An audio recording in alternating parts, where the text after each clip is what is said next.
Hey, everybody. Welcome to another episode of the Born Podcast, brought to you from our studio here in central Pennsylvania.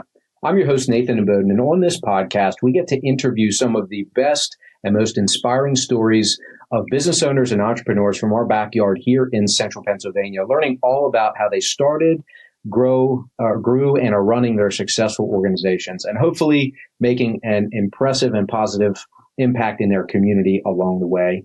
You can find a full replay of those broadcasts on our website at thebornpodcast.com.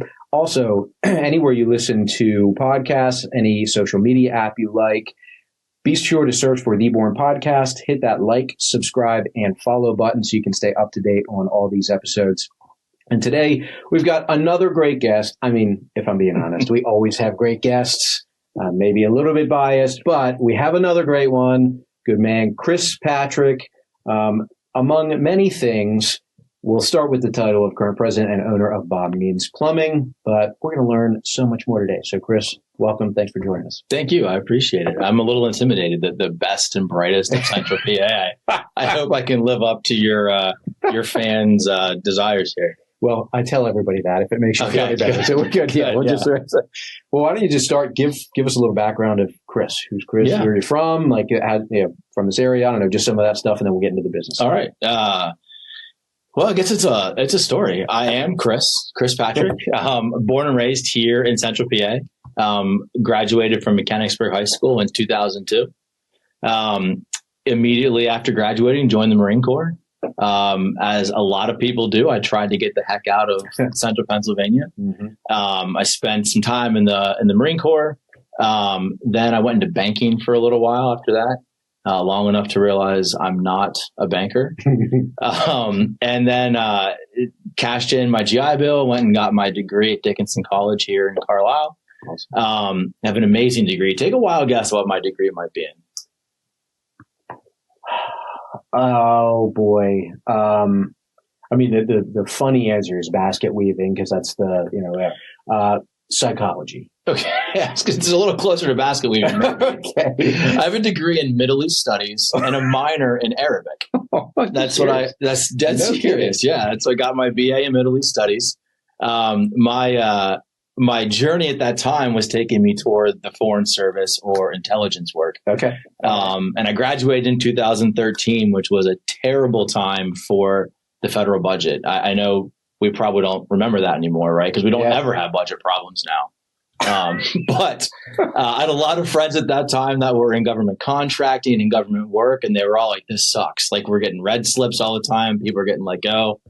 And so my uncle, Bob Means, who founded Bob Means Plumbing, I was helping him out through college, and I'll never forget, he came to me graduation day, like graduation party. And I'll never forget, he looked at me and said, I hope you can't find a job. And I was like, thanks, Uncle Bob. He's like, yeah, I really want you to stay on and help me out. So I was like, all right. I said, I'll give you a year or so. Things aren't going great with the other path I wanted to go down. So that turned into more years, which turned into me buying the business from him and kind of moving on from there. Wow. And to the Born Podcast. There's a direct line. I mean, right to here. To start him. That's amazing. And I would imagine that central Pennsylvania is not probably the prime place to pivot to a career as an Arabic translator. So, surprisingly, this is a pretty good place if you're interested in that kind of stuff. Is it? It is. Penn State main campus has one of the preeminent Middle East programs in the country. Okay. For a similar reason, or is there another draw? I'm not sure. They just do. Yeah.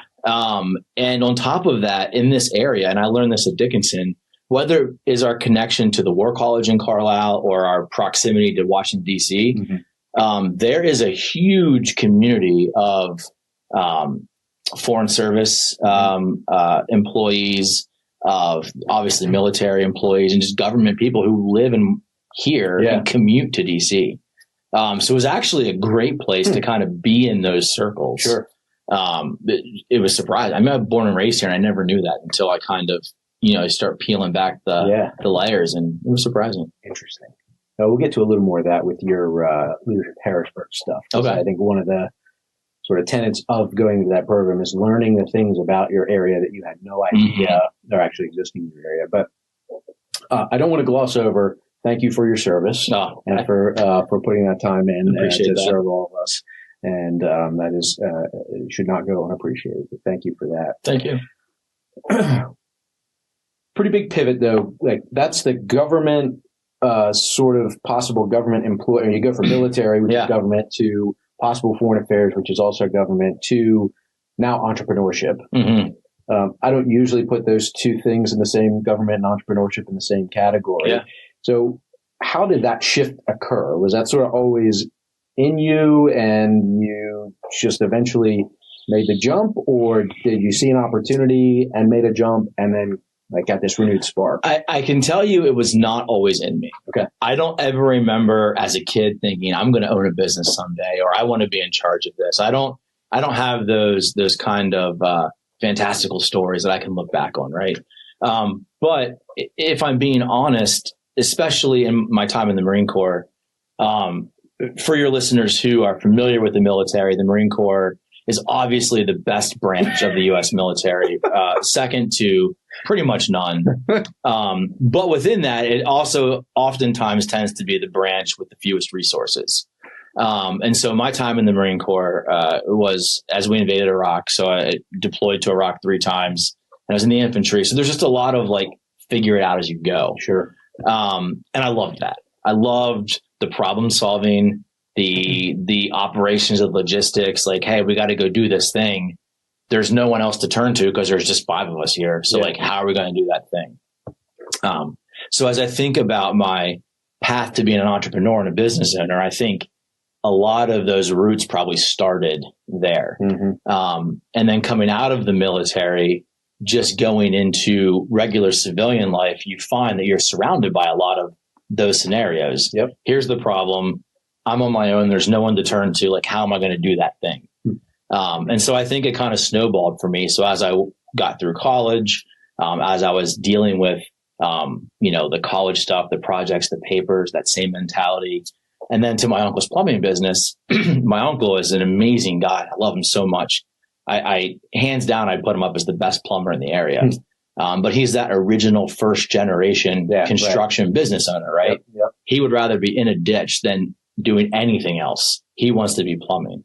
So as I looked at his business and the changing face of construction, I became super fascinated with okay, here's this thing, this problem. There's nobody else around me. So how are we going to do that? Yeah. And so I think it was that progression for me. Interesting. Especially in the trades, I think that's an all too common story where you have people that are exceptionally skilled at their craft and don't want to do the other stuff, or just don't have the aptitude for it to really do it well, to take it to a point where the business is at now and where they grow beyond, which it's cool that it's a family thing and you're able to now continue that legacy. All right, well, let's talk a little bit about that journey. So, how did your entry into that start? What did your role look like when you first came in? How that path get to you becoming the president? That's a great question. So my journey there started when I was 14. It was my first job in high school. And it was a lot of digging ditches. I did a lot of the labor work back then. But all through high school, I worked for my uncle in the summer times and on long breaks, and kind of got that background of plumbing there.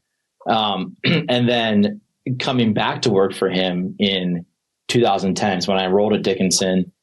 Because of the GI Bill, I was very fortunate. I didn't have to work through the school year because the government provided that. But on the summers, I had no income, so I went back to work with him. And so that was 2010, kind of starting again at the bottom, helping, laboring, kind of getting familiar. And I'm comfortable saying this because he would confirm I'm a pretty damn good plumber. So it came back pretty quick, right? Yeah. And then once I graduated and was back full time, I started looking at how can we grow this. When I went back to work with him full time, there were 4 of us, I think, 4 full-time employees. Okay. And in fact, when I purchased the business in 2018, there was either 4 or 5 employees. Okay. so my role started changing. So I started doing a lot of the service calls. So we were at that point primarily a construction plumbing business. Okay. But I was running around doing a lot of the service stuff. And again, for me, I loved that because it was these problems. You got to figure it out, tear it apart, fix it, put it back together.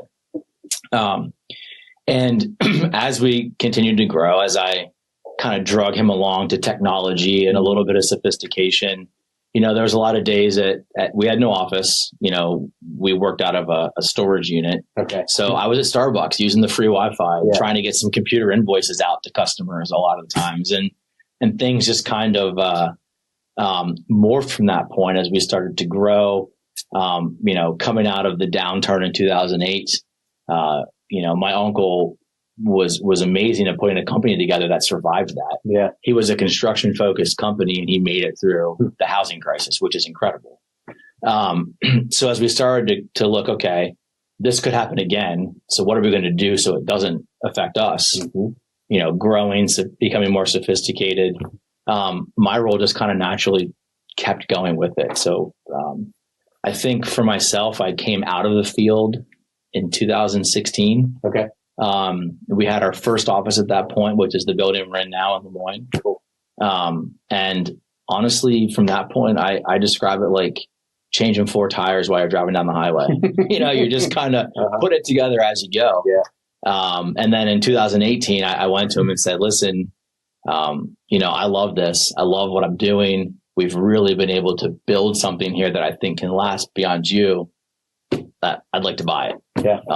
And I think that he saw his ticket away from the telephone and from the office stuff. Yeah. And he said, great, and so he's still an employee. He's a plumber. Oh, cool. Okay. He has always wanted to stay on. He'll probably die plumbing something somewhere.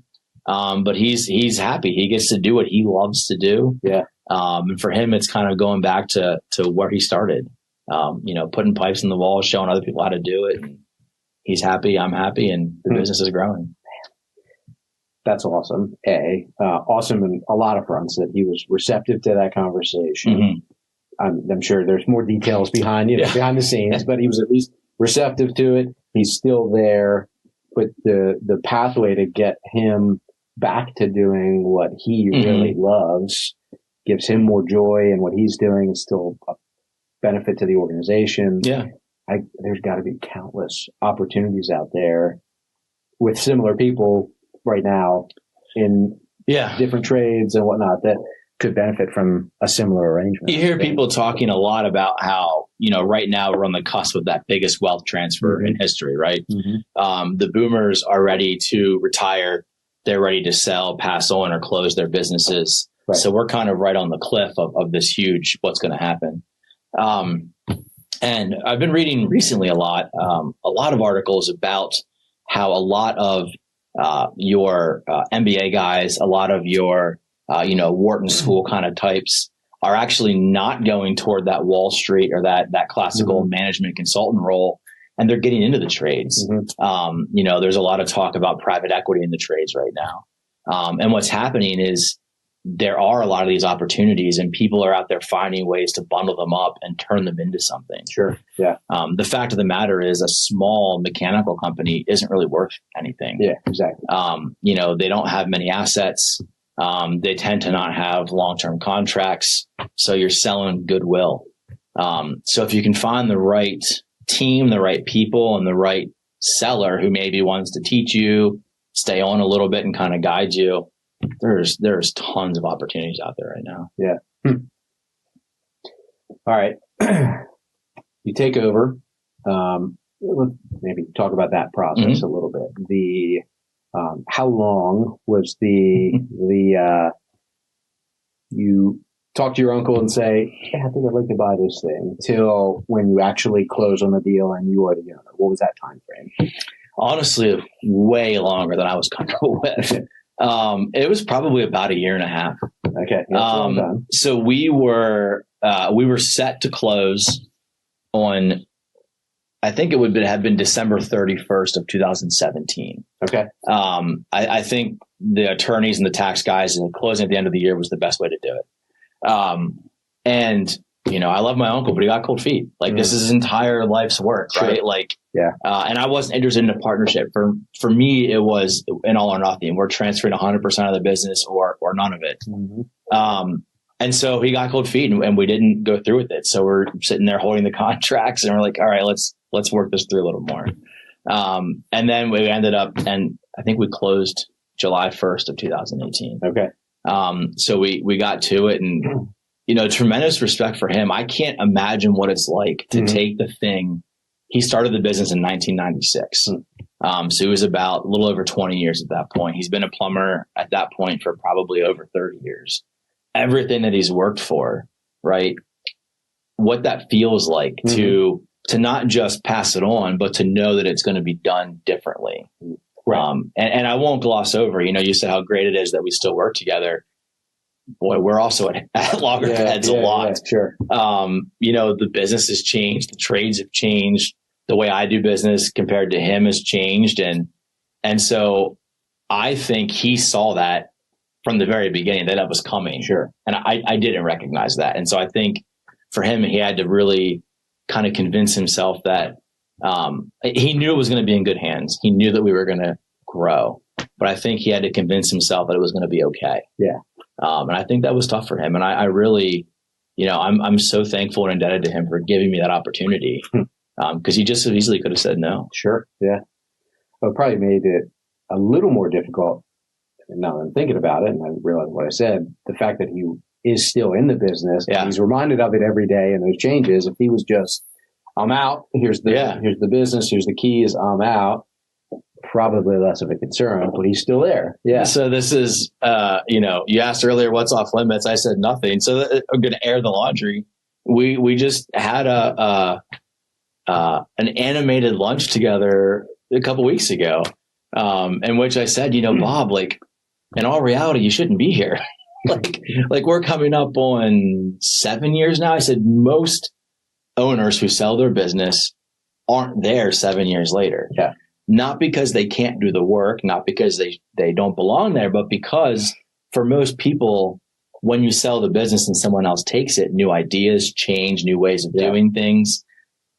There's no way, regardless of if my ideas if we could prove that they're better, like empirically they're better than your ideas, it still doesn't take away how hard it is to see somebody unwrap the things that you've done, 100%. Even if it's successful. Yeah. And so, we had this conversation like, Bob, you got to let me do my thing. You can't keep trying to like undermine and it gets hard for him still. And that's, the nitty gritty of family business. People don't talk about that enough. But when you have multiple generations working together, I think it's definitely, it has amazing potential, but it can be very difficult. Yeah. Wow. All right. More on that. What does the business look like today? You said when you first bought it, there were a handful of employees to now. What does it look like today? So when I bought it, I think there was 4 of us when I bought it. Today, we typically hover between 16 and 20. Okay. Revenue wise, we've quintupled our revenue. I won't take a lot of credit for that because honestly, COVID was the best thing to happen to construction. Right. So, I bought into it at a great time. Sure. But I will say we went from paper invoices in our vans and working out of a storage shed to a much more sophisticated system-driven business now. Sure. Yeah. I'm fascinated by the systems and processes in business. I just think it's so cool to see how little tweaks here and there can make something as complicated as a plumbing company more successful, right? Someone at a desk in my office changing the way that she processes something can make our plumbers more efficient in the field, which is mind blowing. Yeah. So we're definitely, I would say, more sophisticated. We're more diverse now in our services.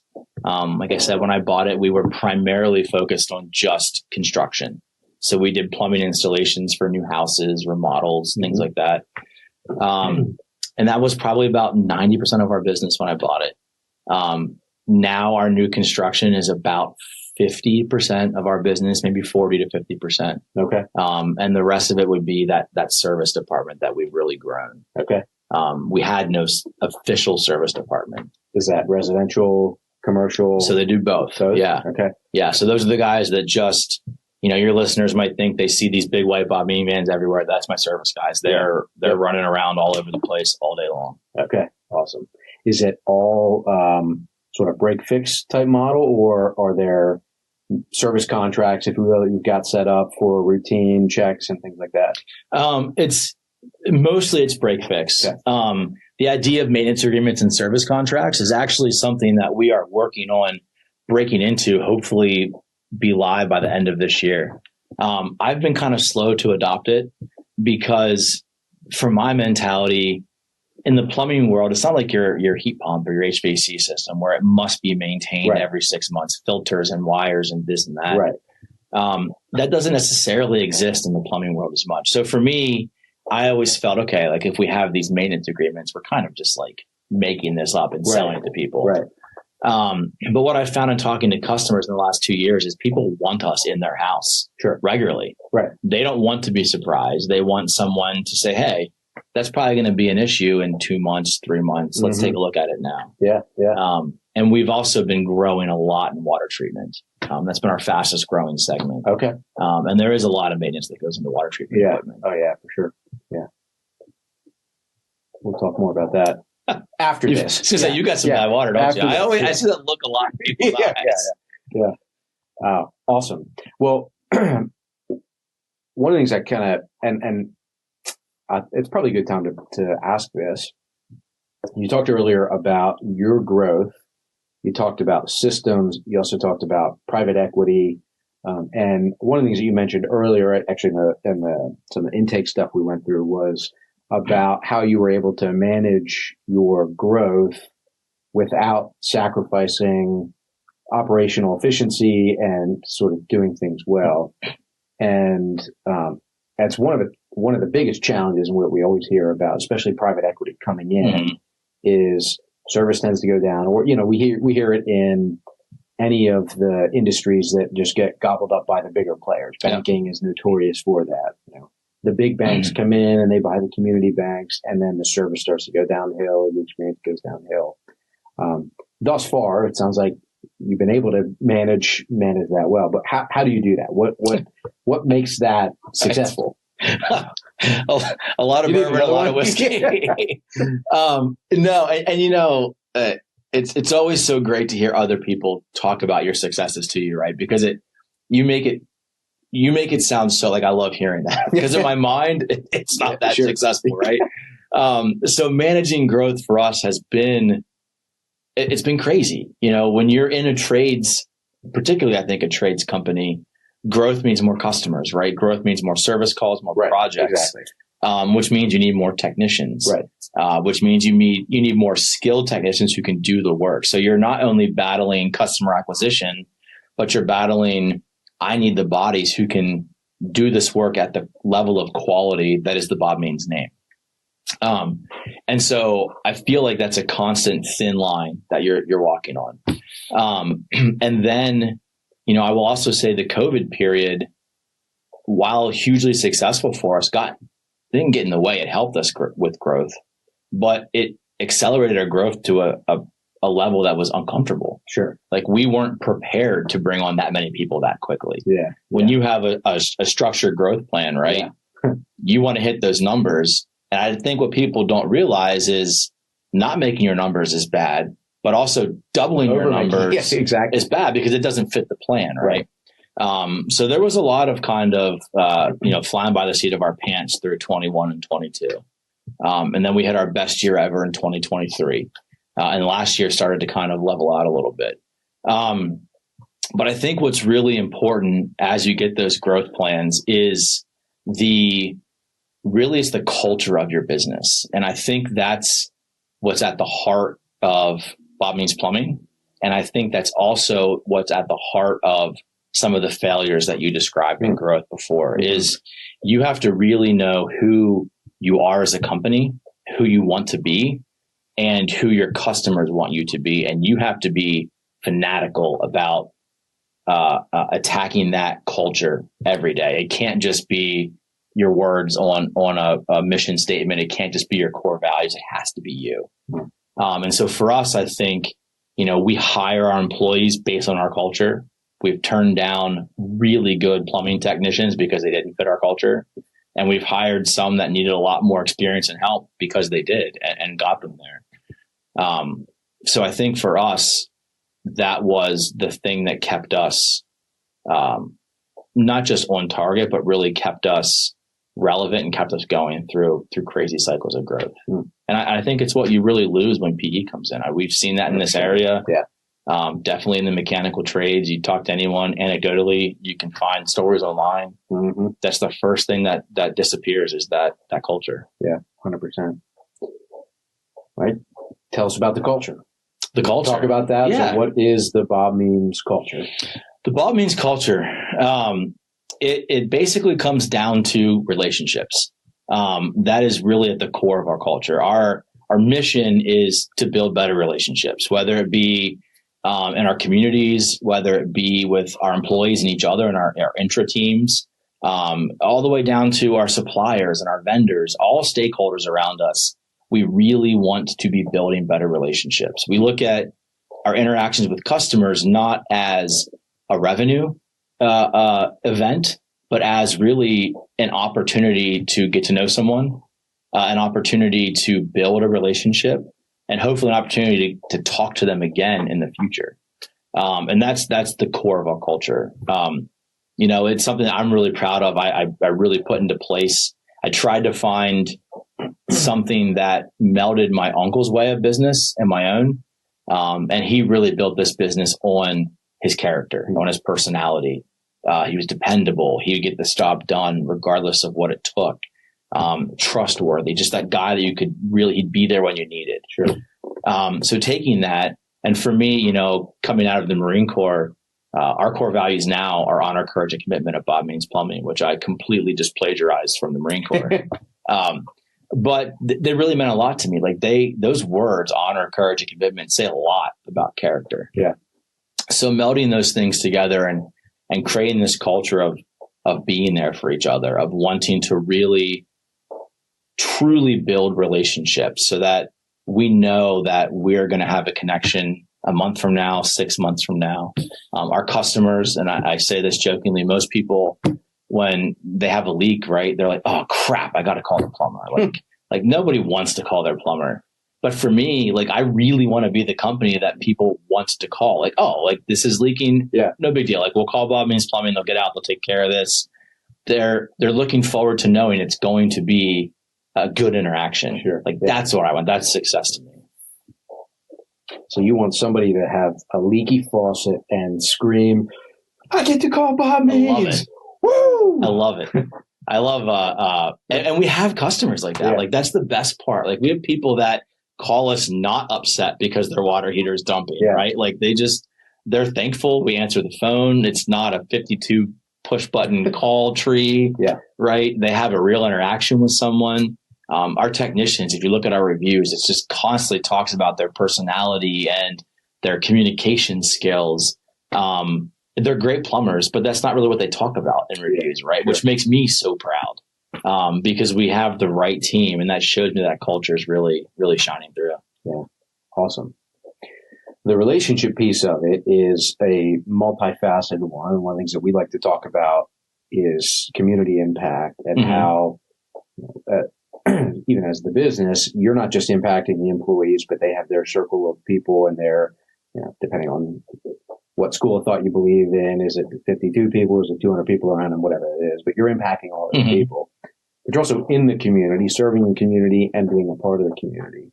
So is community involvement and giving back involved or a piece of the Bob Means culture and the Chris Patrick It is, culture? Yeah. It's very integral in who we are. For me, I think, I came up in a family where it was ingrained in us that you help. It doesn't matter who or what, in your family, out of your family, someone down the street, you help with whatever you have. And obviously taking that for me into the military on just a much grander scale, right? Like it's service to others. It's something above yourself. It's sacrifice for the greater good. And so that's really, I think, deep at the core of who I am as a person. And for me, like we talked about my evolution as a business owner, I think that idea matured as I evolved, and it became really clear to me that I think it's a responsibility of all small businesses to be philanthropic and active in the communities that they serve. Replacing a water heater is not cheap. You're in the finance business, in the wealth business. The stats for how many people have $5,000 in a savings account are pretty bad, right? Yeah. And it doesn't take a whole lot to get to a $5,000 plumbing repair if it's something catastrophic. And so it really hits me. Like, I realize we go into these people's houses, they don't just have like money stuffed under the bed. So when they're giving us $5,000 for this major repair, like that's impacting their monthly budget, their family's plans for vacation.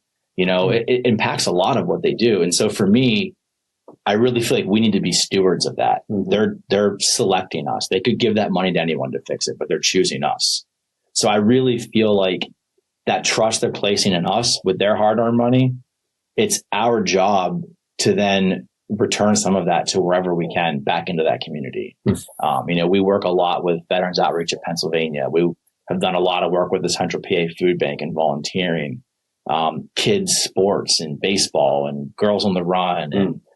And last year we did some really awesome stuff with Mechanicsburg School District and helping to raise money for their they have an incredible program of food pantry there. Oh, cool.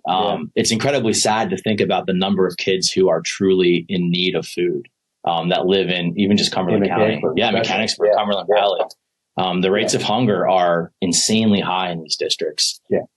For people that don't know, especially Mechanicsburg, it is a shockingly high number. People don't talk about it, but it's like, I think I once looked at Central PA food stats, the food bank, and it might have been like 3 to 4 in 10 kids in Cumberland County are hungry, are missing meals, or maybe it was even higher than that, but I remember it blew me away. Yeah. And so we helped Mechanicsburg School District raise money for their food pantry. That's cool. And the amount of meals that they send home in a week, hundreds of meals. And so that's just something that for us, if you're going to trust us, like we're going to trust you. Yeah. And I just think it's our job to be there and to do what we can.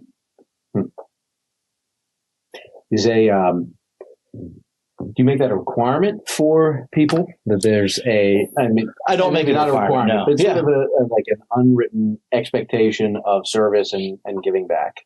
No, I don't, because I think once you make it a requirement, it takes away from the purpose. Yeah. Right. So I believe in leading from the front. I believe in being a servant. I believe people learning from my example. Right. So I think that this has grown within our culture because people see it happening, and they see it happening for very true, like altruistic reasons. We don't do this for marketing and for advertising.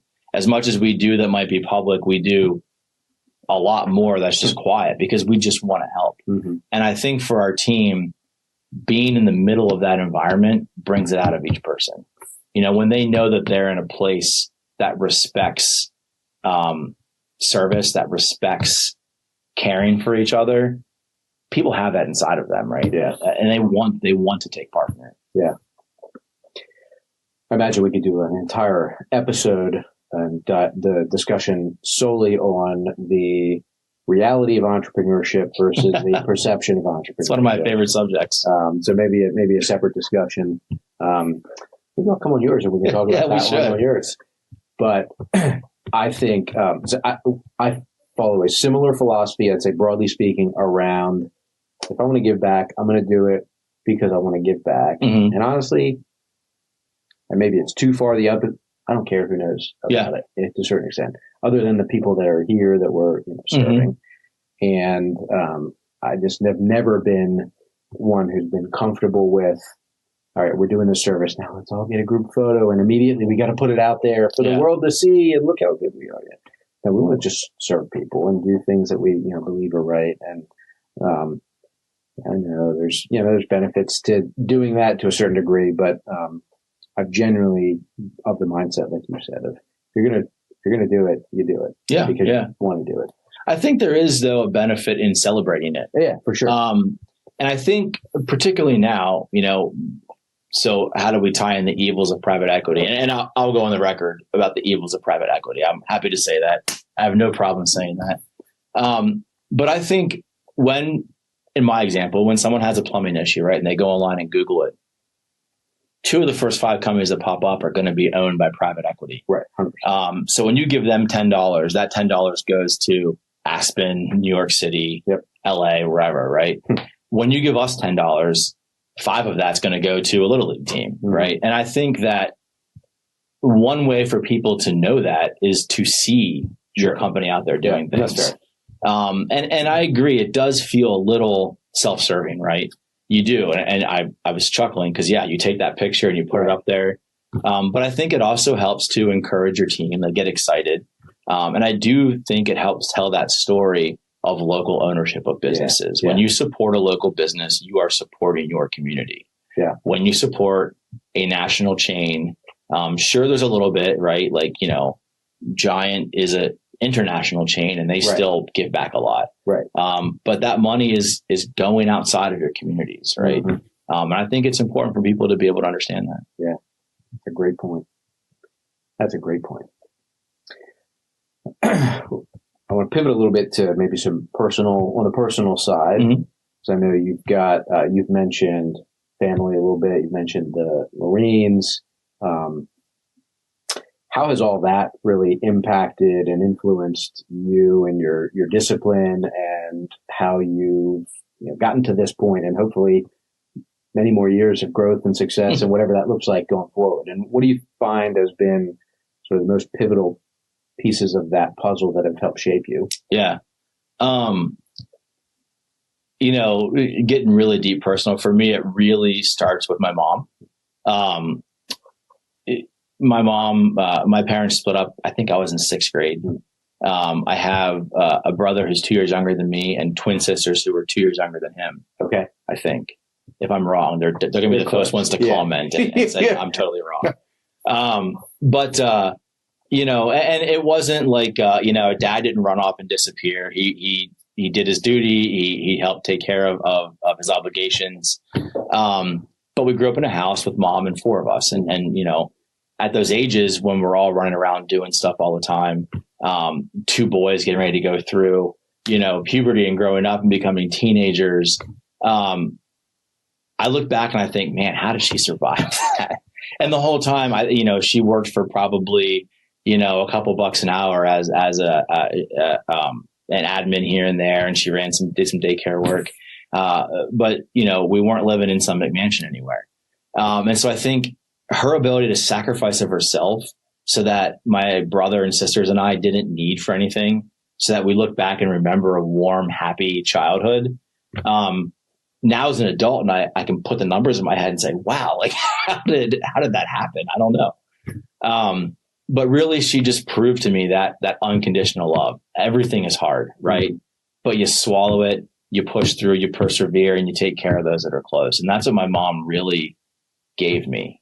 Going through Leadership Harrisburg and learning about servant leadership, I really think that I didn't know it then, but my mom was my first example of a servant leader, right? I exist to help those around me. And that was her. And so my family is really close. We're still very close. And then, bringing my wife on board, she'll tell you she married me to be with my family, not necessarily me. And they'll be the first to tell you if it doesn't work out, they're keeping her and not me. But, to find a partner in life, we've talked about the things that I do. It's crazy, real estate, Bob means plumbing, this class, that class. Like I bounce all over the place. And a wife who is so supportive and doesn't cut it down and just says, okay, like, how can I help you? Like, you got this. I think that's something that gets overlooked a lot, is having not a wife or a husband, but having a true partner in what you're doing in life. And really, I couldn't do what I do without her being okay with it. It's I don't know how she does it. It's nuts. I'm not an easy person by far.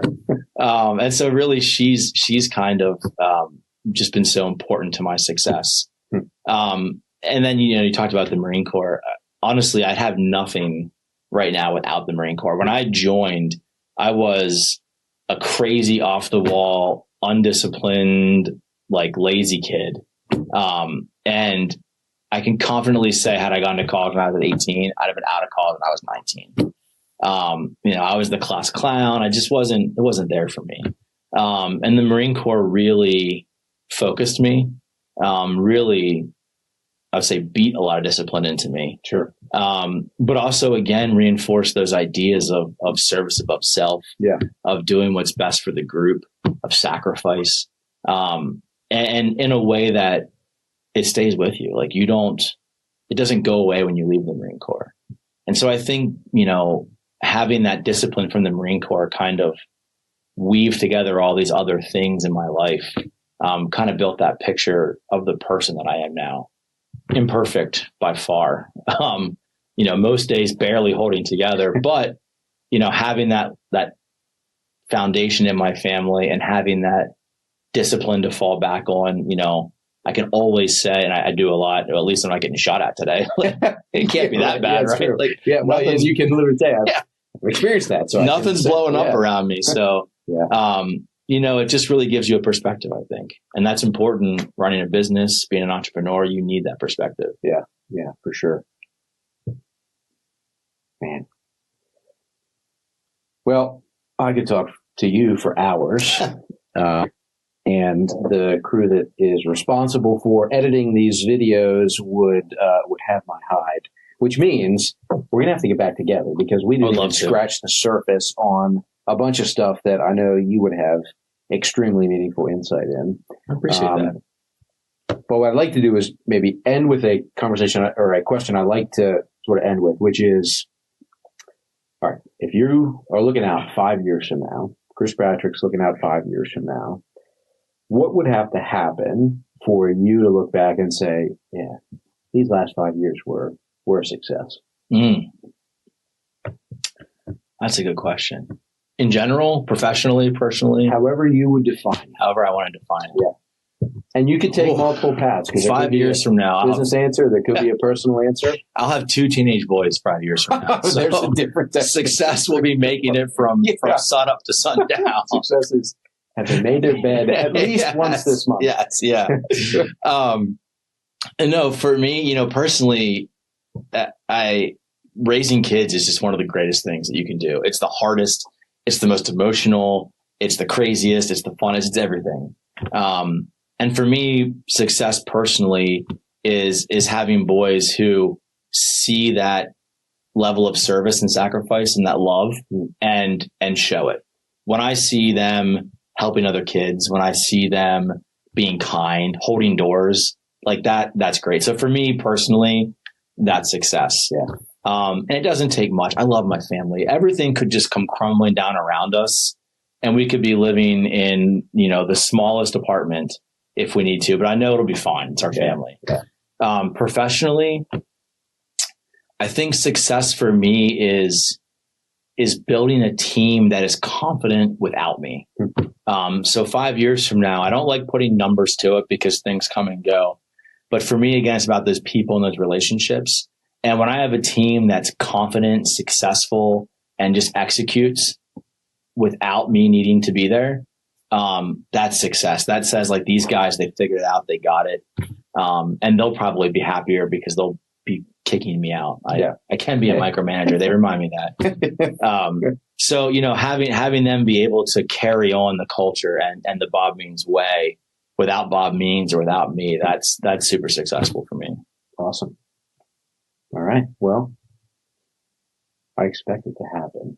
I'm putting pressure on you now. No, all right. Just kidding. No, but from everything I've heard now and what I will hear in whatever future discussions we have, I think you will be well on the path of making those things happen, and I look forward to seeing those happen. I appreciate that. And we got to get you to come to, and I got to plug it, the Iron Rangers podcast. Oh, man, there you go. Which you can also find everywhere you listen to podcasts. You'd be a bad podcaster if you didn't. Exactly, right? Everyone's. Yeah. There's a lot of podcasters rolling their eyes, right? Everyone's got one. But yeah, and continuing the conversation, the entrepreneur thing, that's a topic that we love to talk about because there's such a chasm between what entrepreneurship looks like on Instagram and TikTok and what's being sold to people versus what it is every day. It really is. And I think that we're doing a disservice to our future entrepreneurs. 100%. And that scares me for what the future looks like. They're not going to have the opportunities because they're going to quit. They don't have a Bentley on the first day. Yeah. And so really trying to bridge that gap, I think that's a really important topic. And I'd love to discuss that some more with you. No, let's do it. I mean, that's one of the reasons why I fell in love with doing this, is because it's the real stories about what entrepreneurship and business ownership actually takes, not the glamorous snippets of what you might get from it from day to day, from time to time. But you didn't get your Ferrari on the first day. They didn't just issue it to you at the entrepreneur school. Well, it was a Matchbox car that I got. I still got it. No, not quite. Same here. Same here. Same boat. Awesome. Well, thank you so much, man. Yeah, thank you. It's been an awesome conversation. For our viewers or listeners who, for some reason, have been under a rock and haven't seen the vehicles run around or haven't heard of Bob Means, if they're interested in learning more about you guys, your service, what you might be able to do for them, what's the best way for them to learn about you? The fastest, easiest way is to Google Bob Means Plumbing. We are everywhere online, so everything pops up when you type that in. You can schedule appointments right from the Google page there. You can call our office if you still like to dial a phone. I know most people don't love that. That's 717-412-7434. You can go to our website, bobmeansplumbing.com. But honestly, who even types in websites anymore in the URL? Like you Google it. So that's the fastest way. But you get us online. You can text us. You can call us. You can email us. Everywhere. Awesome. All right. Well, you all heard it at home. Easiest way to figure it out. Google Bob Means Plumbing if you want to learn more. I've had a great time. I hope you have as well. And everybody at home, I hope you've enjoyed this episode and learned more about another amazing organization that's not just doing a great service to their customers, but also doing a great service to the community at large. So we'll keep pushing this message out if you keep listening, and we'll see you on the next episode of the Born Podcast. Thanks, everyone.